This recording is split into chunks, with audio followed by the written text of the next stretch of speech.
Bonjour à tous, c'est Nadège, votre naturopathe.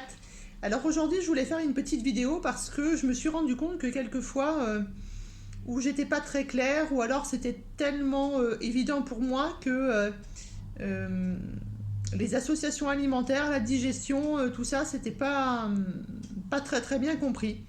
Donc j'avais envie de faire quelque chose d'un petit peu plus branché sur l'alimentation, mais surtout sur la digestion. Parce que le but de manger, eh bien, c'est de digérer bien entendu, mais c'est surtout d'assimiler. C'est-à-dire qu'on voudrait éviter, je vais utiliser beaucoup d'expressions aujourd'hui, on voudrait éviter de pisser dans un violon. C'est-à-dire que le but de manger, bien entendu, c'est de se faire plaisir, on est d'accord, mais c'est aussi et surtout d'amener à manger à nos cellules. Et je pense notamment à nos fameuses petites mitochondries qui sont dans nos cellules et qui nous donnent de l'énergie. Et bien pour tout ça, il va falloir qu'on ait un système digestif qui soit au top pour pouvoir assimiler. Et c'est l'assimilation qui va faire qu'on va être en forme, qu'on va avoir une belle peau, qu'on va avoir de beaux cheveux, qu'on va avoir de l'énergie, qu'on va avoir un beau sommeil, une bonne gestion, une bonne adaptation pour la gestion de notre stress, etc. Alors, pour faire ça, il va falloir faire des petits rappels. Pourquoi en naturopathie on parle d'association alimentaire? Tout simplement parce que vous allez voir, quand on va revoir le système digestif, on n'a pas les mêmes enzymes au même endroit. Ça veut donc dire que tous les aliments ne sont pas digérés au même endroit, que certains aliments se font la guerre dans notre système digestif et que lorsque l'on digère mal, on ne va pas assimiler, ça vous l'avez bien compris, mais surtout, on ne va pas dégrader et on va mettre en réserve. Ce qui fait qu'on va faire ce que l'on appelle, alors c'est un gros mot, hein, d'accord, on va dire du surpoids, voire peut-être de l'obésité. Parce que tout ce qu'on ne digère pas, tout ce qu'on n'assimile pas, eh bien, on va le mettre en réserve. Ici, au niveau du ventre, ici, au niveau des cuisses, des fesses, sous les cuisses, ce qu'on appelle la culotte de cheval, etc. Et là, va arriver les problèmes de circulation du sang, les problèmes de circulation de notre grand réseau lymphatique dont on ne prend absolument pas soin et dont on ne parle jamais, qui est entre guillemets notre poubelle du corps, mais aussi l'endroit où il y a des organes lymphoïdes, hein, où il y a les ganglions et là où on prend soin, où on met en réserve notre système immunitaire.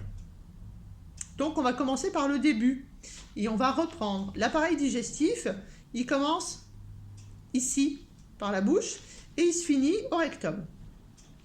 Alors, il faut que j'ai du coup une bouche qui fonctionne correctement. Ça veut donc dire que je regarde mes dents, je regarde les gencives, la langue, évidemment.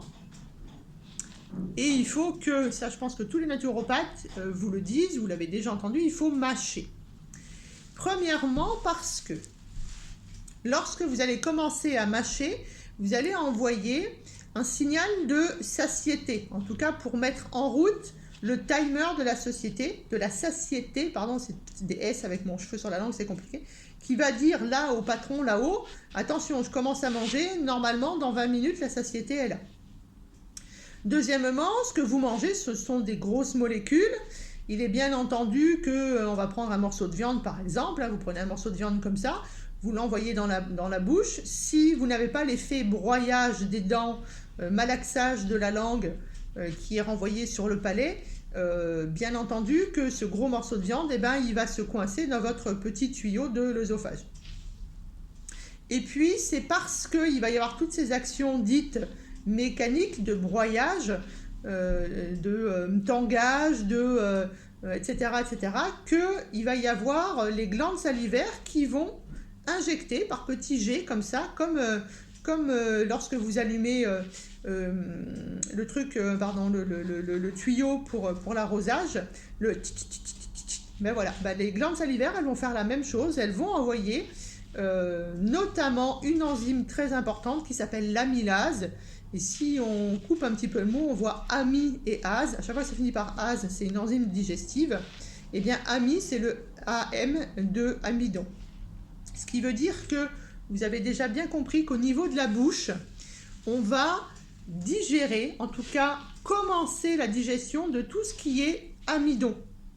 Les amidons, c'est un ensemble de morceaux de sucre les uns à côté des autres. C'est un sucre complexe, d'accord? Mais les autres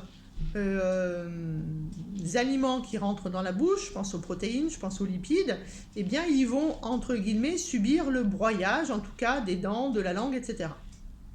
Puis, ce qui va descendre dans l'arrière de la gorge et arriver dans l'œsophage, qui normalement devrait être presque liquide, d'accord, arrive dans l'œsophage. L'œsophage, c'est juste un tuyau qui permet de faire le lien entre la bouche et l'estomac. Au niveau de cet œsophage, il y a bien sûr un sphincter qui va s'ouvrir au moment où la nourriture va commencer à arriver dans l'œsophage. On arrive ensuite sur une grosse machine qui s'appelle l'estomac. L'estomac, c'est un viscère, puisque c'est un organe creux qui a la forme d'un J, qui a un sphincter en haut, un sphincter en bas. Si vous avez envie d'avoir les noms des sphincters, ben c'est le cardia et le pylore, mais je ne suis pas sûre que ça change grand-chose dans votre assimilation et dans votre digestion. Donc, dans l'estomac, il va y avoir, comme dans la bouche, moi je dis à mes étudiants toujours, c'est un peu une machine à laver en fait, parce que votre estomac est très musclé, il y a des fibres musculaires dans un sens et dans l'autre, et en fait il va beaucoup malaxer, il va beaucoup bouger. C'est d'ailleurs ce qui fait des remontées acides, entre autres. Alors il y a plein de raisons aux remontées acides, mais si vous n'avez plus assez d'acidité dans l'estomac, ce qui est le cas du pourquoi j'ai des remontées acides, eh bien votre estomac il va être obligé, pour compenser le manque d'acidité, de broyer encore plus, donc de bouger encore plus, et donc vous allez avoir des douleurs et des remontées acides. Donc dans notre estomac, on a l'effet broyage, l'effet machine à laver, et on a l'effet acide chlorhydrique et pepsine. S'il n'y a pas d'acide chlorhydrique, il n'y a pas de pepsinogène qui ne va pas donner de pepsine, donc il ne va pas y avoir de digestion, et notamment dans l'estomac, on digère plus d'un tiers de la protéine. La protéine, c'est un aliment qui est très très gros. La protéine, c'est ou d'origine animale ou d'origine végétale, hein. Les oléagineux, par exemple, sont des protéines d'origine végétale. C'est quelque chose qui est très dur à digérer, ça prend au minimum 4 heures, et là, je ne parle que de la protéine. Dans l'estomac, il se passe quasiment rien de plus que la digestion des protéines. On a jusqu'à 7 ans une autre enzyme qui s'appelle la lactase et qui va nous aider à digérer le lactose. Et lorsqu'on redevient sage, c'est-à-dire, si mes souvenirs sont bons, après 70 ans, mais bon, il y a des gens qui sont sages toute leur vie, hein, eh bien, on va là, de nouveau, être capable de redigérer un petit peu les produits laitiers, puisque justement, on a, entre autres, cette lactase qui revient. Je vous fais du général, on n'est pas en train de faire un cours d'anat physio, il ne faut pas apprendre par cœur tout ce qui est généré dans l'estomac, d'accord? On parle juste de digestion. Je vais rajouter juste pour l'estomac que dans l'estomac, il y a quelque chose dont on n'a pas besoin de savoir le nom là aussi, mais qui va permettre l'assimilation de la vitamine B12. La vitamine B12, c'est quelque chose qui se trouve normalement que dans les protéines animales, qu'on peut avoir un peu dans des compléments alimentaires ou qu'on peut avoir un tout petit peu lorsqu'on va manger des légumes verts riches en chlorophylle, de bonne qualité bien sûr, qui va de plus en plus disparaître plus on va cuire. Donc, vous avez bien compris qu'au niveau de votre estomac, donc ce truc qui ressemble un peu à un J, qui a un sphincter en haut et un sphincter en bas, un sphincter, c'est des trucs qui s'ouvrent et qui se ferment, hein, pour laisser passer. On digère quasiment que les protéines. Si vous mangez, on va dire le fameux steak frites, le fameux riz poisson par exemple, ou spaghetti bolognaise, voilà les plats très typiques des cantoches ou des restaurations rapides, etc. Et bien pendant que votre estomac va digérer les protéines, l'amidon, donc ou les pommes de terre, ou le riz, ou les pâtes que vous avez mangées en même temps, a été prédigéré lui ici, au niveau de votre bouche, va arriver dans l'estomac, et puisque l'estomac, sa priorité, c'est la digestion des protéines, eh bien les amidons vont fermenter. La fermentation, c'est quoi? C'est je vais gonfler en attendant. Voilà. Pendant que je gonfle, j'empêche un peu l'estomac de faire son job quand même, malgré tout, d'accord? C'est ce qui va me faire un peu une lourdeur aussi sur l'estomac, sur ces plats-là, qui va faire aussi que je vais piquer du nez à la fin du repas. Et tout ça, j'ai encore pas parlé de gras, hein, d'accord? Au bout de, au minimum 4 heures, le sphincter pylorique va s'ouvrir et on va arriver dans l'intestin. L'intestin se compose de 3 parties, duodénum, jéjunum, iléon. Le duodénum, c'est cet arc de cercle qu'on a là ici, qui fait vraiment ça, qui a à l'intérieur ce que l'on appelle l'ampoule de Water, qu'on appelle aussi le sphincter Dodi, D''O'2DI, qu'on appelle l'ampoule hépato-gastro aussi, qui est le lieu de rencontre du cholédoque. Donc le cholédoque, c'est le tuyau qui vient de la vésicule biliaire et qui contient la bile. Et le deuxième tuyau qui arrive, c'est le canal de Wirsung. Le canal de Wirsung, en fait, il vient du pancréas. Et lui, il va amener toutes les enzymes de digestion. Donc, mon bol alimentaire, mon chim, vous l'appelez comme vous voulez, en tout cas, ce que vous venez de manger et que vous avez commencé à prédigérer ici, continuer à digérer dans l'estomac, va arriver donc dans cette anse, entre guillemets, qui s'appelle le duodénum. Là, va être envoyé donc de la bile, qui va s'occuper de tout ce qui est gras, d'accord, émulsionner toutes les graisses. Et je vous rappelle qu'on a du gras partout, d'accord, on a du gras dans la viande, on a du gras dans tous les lipides, bien entendu, dans tous les corps gras, dans les produits laitiers, etc., etc. En tout cas, on a du gras un petit peu partout. Qu'il soit bon ou pas bon, on a du gras. Et le pancréas va lui envoyer des enzymes qui vont tout digérer, les protéines, les lipides, les glucides, mais il va aussi envoyer des enzymes particulières. C'est comme toujours, je vais aller trop vite parce que je ne veux pas que la vidéo soit trop longue. Des enzymes particulières de digestion qui vont digérer ce que l'on appelle les noyaux. C'est-à-dire que lorsque vous mangez un aliment quel qu'il soit, on le voit bien plus facilement quand on mange de la viande, mais c'est valable pour tout. Chaque cellule alimentaire contient un noyau, exactement comme nos cellules à nous en fait. Si vous regardez la cellule d'un végétaux, elle a un noyau, d'accord? Donc, il va falloir digérer ces noyaux. Eh bien, c'est le pancréas qui va envoyer les enzymes nécessaires pour digérer ce noyau. Donc, tout ça, ça se passe dans le duodénum. Donc, vous voyez bien que ce duodénum, il faut qu'il fonctionne correctement. Il est relié étroitement donc, au foie, à la vésicule biliaire et aussi au pancréas. Donc, dans ce duodénum, il se passe énormément de choses. De là dépend l'état d'arrivée de ce que vous avez mangé au niveau de l'intestin grêle. Les fameux jéjunum puis iléon. Ça, c'est l'intestin grêle. C'est le petit intestin qui est grand comme ça. Je vous rappelle que cet intestin, il est fin comme du papier à cigarette. Ce qui veut donc dire que lorsque vous allez avoir un gros truc comme ça qui va arriver dessus, vous allez péter le papier à cigarette et vous allez vous retrouver avec ce qu'on appelle en naturopathie de l'hyperperméabilité intestinale. Ce qui veut dire que en fait, tout va passer entre les cellules, va se retrouver dans votre système immunitaire et puis votre système immunitaire il va devenir zinzin. C'est surtout en fait au niveau de l'intestin que va se passer donc la fin de digestion du gras, des protéines et des glucides, qu'ils soient simples ou complexes. C'est aussi l'endroit où on va assimiler. Et vous vous rappelez, au début de la vidéo, je vous ai dit, on mange, on digère et surtout on assimile. Ce qui veut donc dire que si votre intestin n'est pas en bon état, si la bouche, la langue, les dents n'ont pas fait leur travail, si l'estomac n'a pas fait son travail, si le duodénum, le foie, la vésicule biliaire, le pancréas n'ont pas fait leur travail, eh bien l'intestin ne va certainement pas assimiler. D'accord ? C'est l'endroit où on assimile. Tout ce qui n'est pas assimilé, tout ce qui n'est pas nécessaire, va se retrouver dans le tuyau après, que l'on appelle le côlon ou le gros intestin. Pourquoi ? Parce qu'il est plus large, il est plus costaud.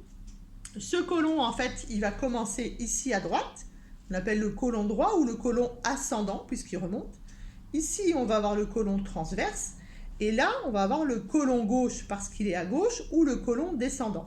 Puis, on finit sur un tout petit bout ici, qui s'appelle le sigmoïde, là où il y a souvent des diverticules, et souvent des sigmoïdites, entre guillemets. et on va finir au niveau du rectum. Accessoirement ici, il y a un petit bout qui s'appelle l'appendice, qui est un organe très très très important puisque c'est un organe lymphoïde. Et bien dans ce côlon, qu'est-ce qui va se passer? Dans le côlon droit va arriver tout ce qui n'a pas été digéré, tout ce qui n'a pas été assimilé par notre intestin grêle, les 3 branches de notre intestin grêle. Et bien dans le côlon droit, on va avoir une tonne de bactéries, 10 puissance, en tout cas bien plus de cellules dans ce côlon qu'on a dans le corps. Et dans le côlon droit plus spécifiquement, on va avoir des bactéries qui vont s'occuper de la fin de digestion de tous les glucides, qu'ils soient simples ou qu'ils soient complexes. Ce sont des bactéries qui vont, si elles ne sont pas assez nombreuses, si elles sont en déséquilibre, si elles ne sont pas au bon endroit, vont favoriser la fermentation. C'est aussi dans cet endroit où on va créer ce qu'on appelle les acides gras à courte chaîne, qui sont indispensables à notre bon fonctionnement, mais qui vont aussi, en tout cas il y en a un qui s'appelle le biturate, cet acide gras à courte chaîne, donc qui est un produit de dégradation des bactéries du côlon sur ce qui reste de glucides qui n'a pas été digéré. Ce biturate, c'est l'alimentation préférée du côlon. Donc il faut absolument qu'on mange des glucides, que ces glucides soient digérés, assimilés, pour que l'on ait des acides gras à courte chaîne et du biturate. Sur le côlon transverse, c'est ici que vont se passer aussi l'assimilation de certaines vitamines et surtout ce qu'on appelle l'homéostasie au niveau de tous les sels minéraux, c'est-à-dire le sel, le potassium, etc., etc.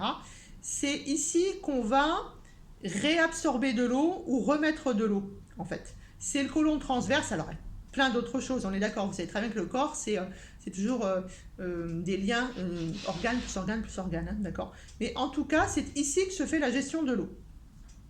Puis, on va arriver donc au côlon gauche. Le côlon gauche, on va s'occuper de finir la digestion des protéines. On va avoir pour cela ce que l'on appelle des bactéries ou de la flore de putréfaction. Et là, de nouveau, si on est en déséquilibre, ou on n'en a pas assez, ou on mange trop de protéines, on va faire ce qu'on appelle de la putréfaction. Et cette putréfaction va nous donner des produits de dégradation. Il y en a un que vous connaissez très très bien qui s'appelle l'histamine. Pareil, on a besoin d'histamine, mais de nouveau en équilibre. L'histamine, c'est très important dans l'inflammation. Hein, c'est elle qui va faire tut, tut, tut, tut, tut. Elle va appeler les secours lorsqu'il va y avoir une inflammation. Donc c'est la base de notre système immunitaire pour l'appel au secours. Par contre, trop d'histamine va faire toutes les réactions allergiques qu'on connaît et dont on a beaucoup en ce moment puisqu'il y a une tonne de pollen. Mais on va faire aussi, par exemple, aussi de la cadavérine. Et cadavérine, vous imaginez bien que cette putréfaction va donner, alors on appelle ça des flatulences, moi j'appelle ça des pets, hein, on pète, et on va péter sur quelque chose qui va puer. Donc, quand on a des pets qui sont bruyants après les repas ou dans la journée, ce sont des pets qui vont montrer qu'il y a une dysfonction au niveau du côlon ascendant, du côlon droit, donc au niveau de la fermentation. Donc, ou on mange trop de glucides, ou on les digère mal. Et la digestion, elle commence ici pour les glucides, je vous le rappelle. Le côlon transverse, c'est lui qui va gérer, donc où vous allez être constipé, ou vous allez avoir des diarrhées. Donc c'est vraiment lui qui gère ça, hein, en plus de tout le reste, mais en grosse partie. Puis le côlon descendant, le côlon gauche, lui, il va faire plutôt des pets qui puent. Et donc là, ça veut dire qu'on mange ou trop de protéines, ou on les associe mal, ou alors on les digère mal, puisqu'on a un déséquilibre de notre microbiote. D'accord ? Logiquement, on fait entre 1 et 2 selles par jour, des selles qui sont moulées, qui sont marrons, mais pas forcément très foncées, et qui normalement n'ont pas d'odeur. Voilà. Si ça marche comme ça, s'il n'y a pas de ballonnement, s'il n'y a pas de paix, s'il n'y a pas de douleur, et que vous allez 1 à 2 fois par jour à la selle, vous n'avez aucun problème de digestion. Maintenant, il faut savoir que notre système digestif utilise à peu près 25% de notre énergie quand il fonctionne correctement. Si vous êtes fatigué et que vous n'avez aucune raison d'être fatigué, c'est-à-dire il n'y a pas de stress, il y a un bon sommeil, votre sommeil est récupérateur en tout cas, il n'y a pas un abus d'excitant, il n'y a pas un abus de sport et que vous êtes toujours fatigué, c'est peut-être que votre digestion vous demande énormément d'énergie. Si vous avez l'impression de quasiment pas manger et que vous continuez à gonfler, à prendre du poids, bah, c'est que votre digestion n'est pas bonne, que vous n'assimilez pas et que donc vous mettez en réserve. Donc, ce qu'il va falloir faire, c'est faire, en tout cas pendant un certain temps, ce que le docteur Shelton appelait à l'époque le régime dissocié. On ne fera pas un régime dissocié toute notre vie. Par contre, lorsqu'on a un système digestif qui est au ralenti, le temps de remettre en route le système digestif, de remettre des enzymes, il y a des choses à faire. La première chose, c'est de respecter ce qu'on appelle la chronobiologie. C'est-à-dire que par exemple, nos bactéries qui sont dans notre côlon et un petit peu dans notre intestin, elles dorment de 19h à 7h. Ce qui veut donc dire que logiquement, on ne mange plus après 19h. Donc il faut faire ce repas plus tôt. Ben oui, je sais. Dans notre société, quand on rentre tard, qu'on s'occupe des enfants et blablabla, etc., ou qu'on a un travail qui nous prend du temps et tout ça, ben c'est compliqué de manger à 19h.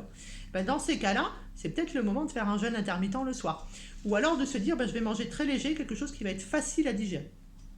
Donc on remet de la chronobiologie. On a des moments dans la journée où on a certaines enzymes qui sont amenées physiologiquement, naturellement, pour digérer.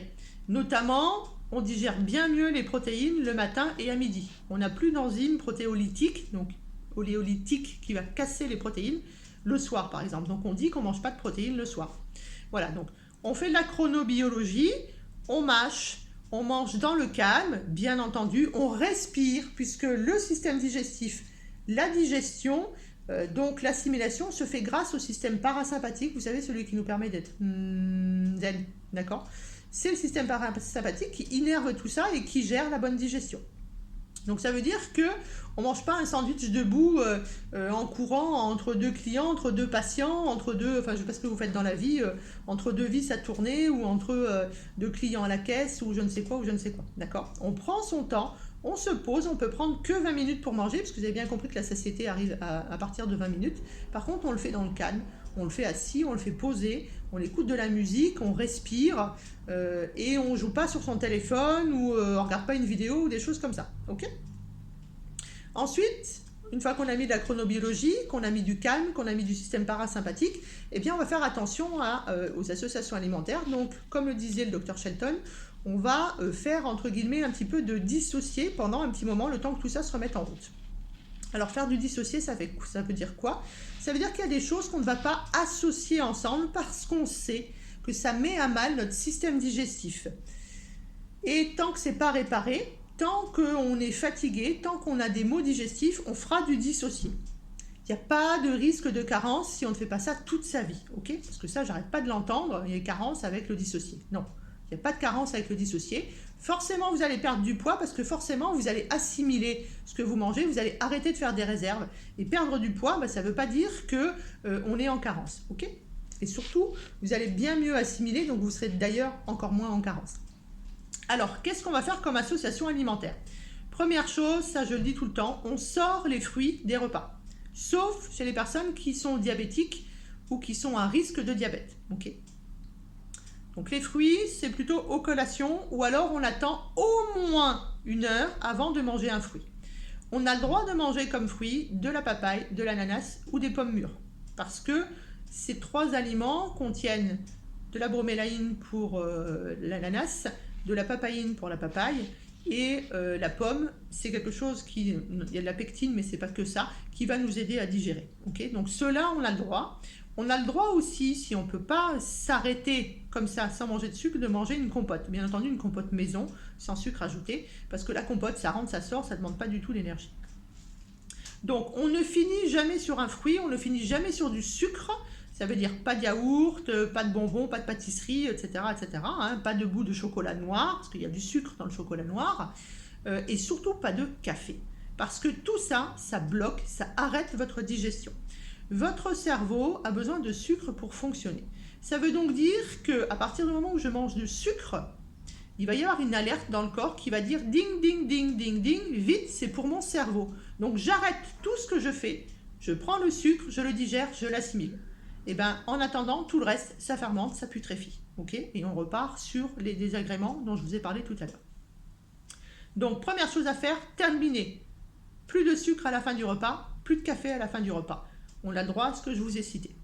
Ensuite, il y a des choses qu'on ne va plus associer. Donc, comme je vous le disais, le spaghetti bolognaise, les frites steak, le riz poisson, par exemple, bah, ça ne marche plus. Okay, donc, ça veut dire que ce qu'on appelle un amidon fort, tout ce que je viens de vous citer, avec une protéine forte, ça ne s'associe pas, surtout si on a une grosse entrecôte avec un gros plat de frites. Si on n'a pas de problème digestif du tout, on peut le faire. On sait que ça va être difficile, que ça va nous demander de l'énergie. Ok, c'est pas interdit.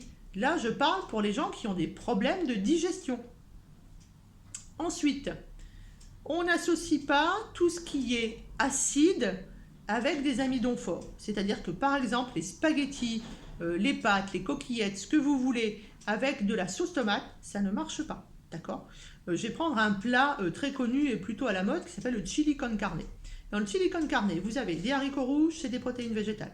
Vous avez de la viande, protéines animales, deux protéines ensemble. Vous avez du riz et vous avez de la sauce tomate. Eh bien, tout ça, c'est complètement incompatible. Et après le chili con carne, on ne digère rien. Donc, peut-être qu'on s'est fait plaisir, par contre, c'est la cata derrière. Okay, donc, autre chose. Dans les règles associatives. Donc, pas d'acidité avec les amidons. Ça veut donc dire que, par exemple, moi, en bonne Lorraine, j'adore manger des pommes de terre rôties avec de la salade verte. Je ne mets pas de vinaigre, pas de citron, pas de choses comme ça dans ma salade. Parce que sinon, ça m'empêche de digérer correctement. Et je trouve que c'est effectivement bien plus facile à digérer. Deuxièmement, pas d'amidon fort avec des protéines fortes. Troisièmement, j'essaye de respecter la chronobiologie, donc de manger plutôt des protéines le matin et des protéines le midi. Je ne finis jamais sur du sucré, jamais sur un café. Voilà. Autre chose que je rajoute pour aider à la digestion, je ne bois pas pendant le repas. J'ai le droit, comme les Asiatiques, comme les Anglais, à prendre ou un thé ou une tisane, parce que je vais me désaltérer, bien sûr, mais ce n'est pas le moment où on se désaltère. On va parler 2 secondes après de la déshydratation. Si vous buvez de l'eau, si vous buvez du vin, par exemple, 2 cas particuliers. Je bois de l'eau, l'eau au mieux est en température ambiante, c'est-à-dire entre 20 et 25 degrés, on va dire. Bon, je suis dans le sud, ok, quelquefois c'est un petit peu moins. Elle va arriver sur mon estomac qui est au minimum à 37 degrés. Elle va donc ce qu'on appelle éteindre le feu en médecine chinoise, c'est-à-dire elle va diminuer la chaleur dans l'estomac. Et on a absolument besoin de chaleur dans l'estomac pour digérer complètement les protéines. La chaleur, entre guillemets, si vous voulez, c'est l'acidité. Hein, c'est ce qui va faire qu'on va digérer correctement. Deuxièmement, bien entendu, vous allez boire, vous allez diluer les enzymes digestives, vous allez écarter, faire grossir votre estomac qui va avoir encore plus de mal à faire son job et vous risquez d'ailleurs des remontées acides puisque vous allez mettre encore plus de liquide. Imaginez, pensez vraiment que votre estomac c'est une machine à laver et comme ça vous aurez compris comment ça fonctionne. Ensuite, pour l'alcool pendant le repas, l'alcool c'est purement et simplement du sucre. Ça veut donc dire que lorsque vous buvez de l'alcool pendant le repas, je ne dis pas qu'il ne faut pas boire d'alcool pendant le repas, d'accord ? On est toujours dans le cadre où on a des maux digestifs, d'accord ? Vous buvez de l'alcool, c'est du sucre, et bien on va faire exactement ce qui s'est passé tout à l'heure. Urgence, c'est du sucre. La première chose que je fais, je mets tout de côté et je prends le sucre, d'accord ? Sans compter qu'il y a l'effet alcool. Il est bien entendu qu'on ne conseille pas de boire de l'alcool. On peut faire la fête et se faire plaisir sans prendre d'alcool. En naturopathie, on dit, évidemment, je ne vous conseille pas de boire, hein, d'accord ? Mais on peut boire un petit peu de vin, si possible du vin rouge sans sulfite, bien entendu, puisqu'il y a des resveratrol à l'intérieur et que donc il y a plus de bénéfices que de risques avec le vin rouge. Voilà. Donc, je fais attention à la chronobiologie. Je m'assois dans le calme, je mâche, je suis concentrée sur ce que je mange. L'alimentation, c'est du non-soi qu'on va mettre à l'intérieur de soi. Donc il faut manger en conscience pour pas que ça devienne un agent étranger et que l'immunité aille contre et foute le bordel. Je fais attention à mes associations alimentaires. Je sors les fruits. Je ne finis pas sur du sucre. Je fais si possible, entre guillemets, une attente de 4 heures entre chaque repas. Voilà. En tant que naturopathe, j'ai envie de vous dire que, comme vous l'avez entendu au début, on n'a plus d'enzymes pour digérer les protéines les produits laitiers de vache, notamment on n'a plus de lactase. La caséine est une énorme protéine très compliquée à digérer et quand elle est digérée au niveau de nos intestins, elle va donner des caséinomorphines, opiacés en tout cas, qui fait qu'on va avoir de plus en plus envie d'en prendre. Hein. On va devenir, comme avec le sucre, hein, addict, mais surtout, ça nous fait comme les opioïdes, comme la morphine au niveau du cerveau. D'accord ? Donc la caséine, c'est vraiment pas top et on n'a plus de lactase, donc on ne sait plus digérer le lactose. Okay, donc en tant que professionnel de naturopathie, j'aime bien dire on arrête les produits laitiers de vache. Produits laitiers de vache, c'est le lait bien entendu, mais c'est aussi la crème, c'est le beurre, c'est les fromages, c'est les yaourts. Okay, c'est très mauvais pour la digestion, c'est très lourd, c'est plein de perturbateurs endocriniens, c'est plein d'antibiotiques, c'est plein d'hormones, donc c'est vraiment la cata. On peut faire une tonne de choses sans utiliser de produits laitiers de vache. Donc le but aujourd'hui, c'était de se dire, je mange, je digère, mais surtout j'assimile. Si j'assimile correctement, j'ai de l'énergie, je n'ai pas de carence, je perds du poids, d'accord ? C'est parce que vous n'assimilez pas que vous mettez en réserve. Et je vais dans ces cas-là éviter tous les maux qui vont avec, reflux gastrique, ballonnement, flatulence, douleur, alternance, diarrhée, constipation. Okay ? À partir du moment où je digère correctement, du début à la fin de mon système digestif, j'assimile correctement et le problème est réglé. Et dans ces cas-là, vous n'aurez quasiment plus besoin de faire autant attention à vos associations alimentaires. Maintenant, vous avez bien compris que le but de l'alimentation, c'est de se faire plaisir, mais c'est d'assimiler, d'accord ? On ne peut pas toujours se dire « je mange et de toute façon, j'ai le temps de faire la sieste après-midi, je m'en fous si j'assimile pas, je prends que du plaisir ». Le but de manger, c'est, comme le font les animaux, hein, puisque c'est ce qu'on a en commun, c'est la survie, d'accord ? C'est donner à manger à nos cellules, à nos organes, à notre corps. Donc, lorsqu'on prend l'habitude de mettre des légumes à chaque repas, on aide la digestion, on apporte des fibres. Lorsque l'on fait attention de manger le moins possible de mauvaises associations alimentaires, eh bien on a plus d'énergie, on dort mieux, on est en meilleure forme, on a moins de taches sur le visage, de taches sur la peau, on a moins de rides, on a moins les cheveux qui tombent, on a beaucoup moins d'acidité, c'est-à-dire ces grosses cernes foncées qui sont là sous les yeux et que je vois de plus en plus. On n'a pas les gencives qui saignent, on n'a pas d'inflammation ici, et donc tous les signes de l'inflammation, c'est-à-dire le froid, etc., etc. N'oubliez pas, c'est votre alimentation qui va permettre à votre corps de fonctionner correctement. Donc je sais que c'est pas facile. Je sais qu'on a plein de tentations, qu'on a tellement de nourriture dans tous ces magasins que c'est compliqué de ne pas subir les sirènes de tous ces magasins, etc. On est dans l'abondance et pourtant malgré tout ça, on se demande toujours qu'est-ce que je vais manger ce soir ou qu'est-ce que je vais faire à manger à midi. Donc le petit conseil que je peux vous donner, c'est faites des petits tableaux. Achetez-vous un petit tableau blanc là, et puis ou alors vous faites sur internet, etc. Et puis vous préparez vos repas à l'avance. Vous faites du batch cooking le week-end, ça vous prend 1 heure ou 2 heures. Et vous avez comme ça toujours des légumes qui sont prêts. Vous n'avez plus qu'à faire réchauffer. Pensez aussi à manger des œufs, c'est excellent pour la santé. C'est une protéine animale qui se digère plutôt facilement, mais surtout c'est une protéine parfaite qui vous amène tous les acides aminés qui sont indispensables au bon fonctionnement de notre corps. Voilà, j'espère que j'ai été assez claire dans cette vidéo. Il y avait plein de choses à vous dire. Elle fait 34 minutes, ça va faire un petit peu long. Mais en tout cas, n'oubliez pas. Je digère correctement, je prends soin de mon système digestif, donc du coup j'assimile correctement, donc du coup j'ai moins de fatigue, je suis plus en forme et j'ai plus aucun signe de mauvaise digestion. Le système digestif, il commence ici, il se finit à l'anus. Ok, donc je mâche, je me pose. Par contre, j'oublie pas, je me fais plaisir. Ok, à bientôt, prenez soin de vous.